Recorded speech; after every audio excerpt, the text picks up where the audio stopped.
बिस्मिल्लाहिर्रहमानिर्रहीम। अस्सलामुअलैकुम, welcome to my channel Haseena beauty tips. I am doctor Manoor और मेरे चैनल पर आपको बहुत कुछ मिलेगा, like beauty tips, health tips और बहुत सारे वसाइल। मेरे चैनल को सब्सक्राइब करने का तरीका ये है कि आपको यूट्यूब पर आना होगा, यूट्यूब पर सर्च करना होगा हसीना ब्यूटी टिप्स।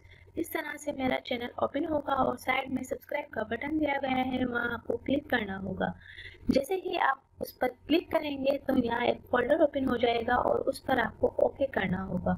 ओके पर क्लिक करेंगे तो यहाँ बेल आइकन्स बना हुआ आएगा और बेल आइकन्स पर क्लिक करेंगे तो एक और फोल्डर ओपन हो जाएगा और उस पर आपको ऑल लिखकर सेव करना होगा। इस तरह से मेरी हर वीडियो का नोटिफिकेशन आपको शुरू में ही मिल जाएगा और मेरी हर न्यू वीडियो आपको देखने को मिल जाएंगी।